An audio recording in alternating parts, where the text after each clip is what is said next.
Hello everyone, I'm here today with a new process video. I'm working on more photos from New York. So on the left hand side I have a 3x8 and on the right side I have a 4x8. I need a background for this as I don't have anything. These I have 3 things ready to go, so I will need to create a flip there. Sorry if you can hear my cat. She's being very annoying. I will need to make a flip for this one, and then of course I need to embellish everything.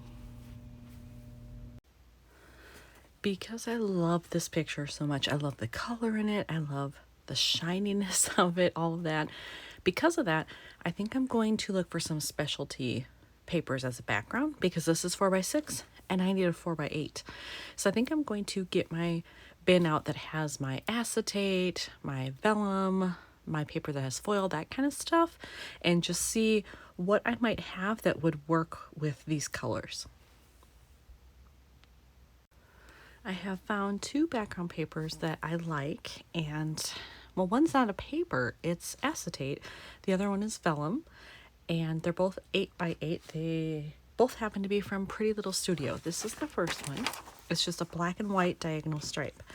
And I didn't think I would like it at first, but because of the black that's in these photos, I think those might go nicely together. Now, I wouldn't just leave it like this. I would probably have to mat it on white, maybe 1/8 of an inch, just to break up the photo from that somewhat busy background. So I like that one.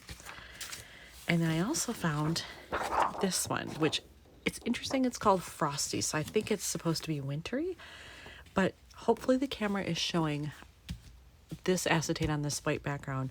You can see there are splatter dots there. And I like the blue. There's some yellow peeking out, which works with kind of the gold tones that I have happening. I kind of like that. This one, if I did that, I don't think I would have to mat it on anything. I could, but I don't think I'd have to. So I'm torn. The only other thing I can think of is that if I use this one, when I flip this up and these are here, this doesn't look as good next to this because it's 2 patterns, but really when you're looking at the album, that will barely be open. You'll kind of open it, you'll flip it up, and actually it'll go like this.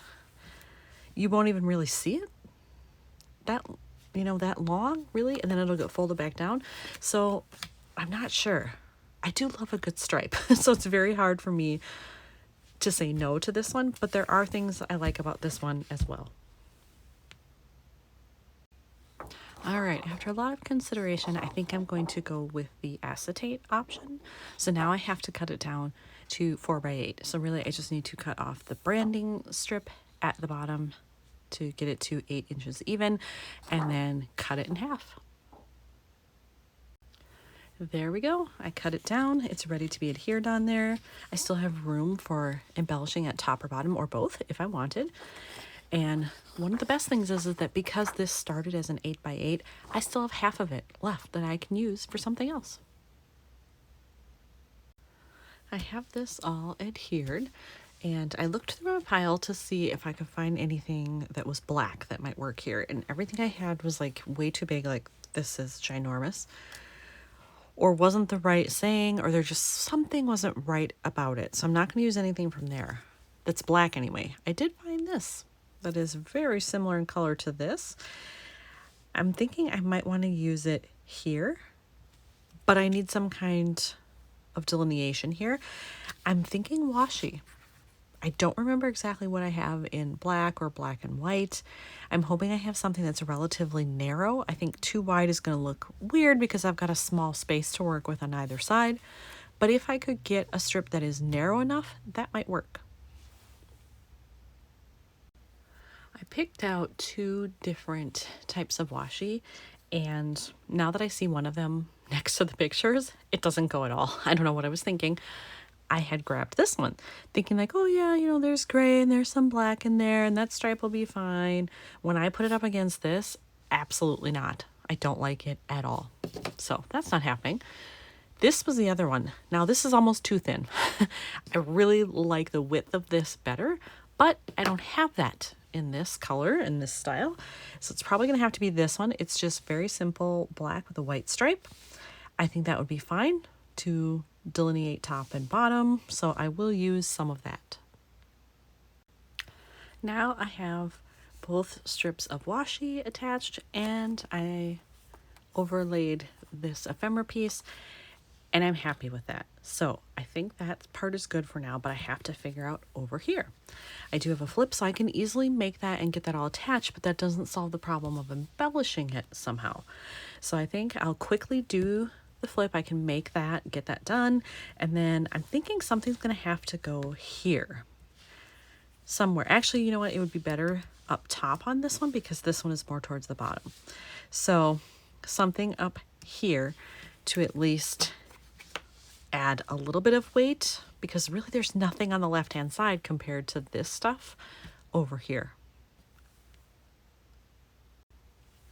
All right, I have the flip put together, but I realized that I need a little tab.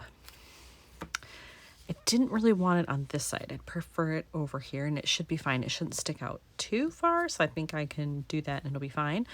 And I think I need this sort of aqua turquoisey color because there's a little bit in the reflection there maybe, but that's about it until you open it up. So I think I need it on this side in this color, and I will just tuck it underneath there.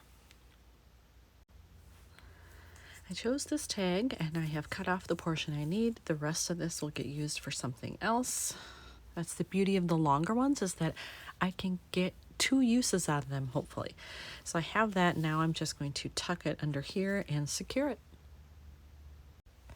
All right, I put that in the pocket just to make sure it's going to work and that it looks good, and it does. And because this is so busy, and the pictures too, actually, I think I'm just going to leave it alone. I'm not going to do any embellishing on those 2. This kind of serves as extra embellishment on the top. That means I still have this one, and I still think I need something probably up here. I just don't know what that is. So I could do something black and white. I mean, that's always sort of the fallback if nothing else works. I don't want to add too much of this and then make it feel overwhelming. So I think I'm going to go black and white first, and I'll just see what I find. I pulled out my black and white phrases, and I found this one that says Stop of Interest. It's kind of fitting because I don't know if you can see it on the picture, but it says John Jay right there. That's the building. And if you've seen Hamilton especially, John Jay got a little shout out in there, did some of the writing of some important documents, and I didn't know much about him before I saw Hamilton, and then I decided to research him a little bit. So it's kind of cool that we came across a building that was named for him. So it definitely was a stop of interest to me. So I think that's appropriate. I'm going to put that on here right about there, I think. And then this one might be done. Let's see. I already put the flip in the pocket, so let's put this in there. And where is my pocket for this one? I moved it somewhere. Oh, here it is. There we go. And let's see what I think of it. Kind of ignore that peeking through. Do I like it? I do. I don't think it needs anything else. If I were to add anything, I might add like a little heart or asterisk or something in this color down here. But again, I'm afraid to add too much of that. So I think for now, I'll just leave it. I can always go back if I want. But for now, I think it's done. So here's another one finished for New York.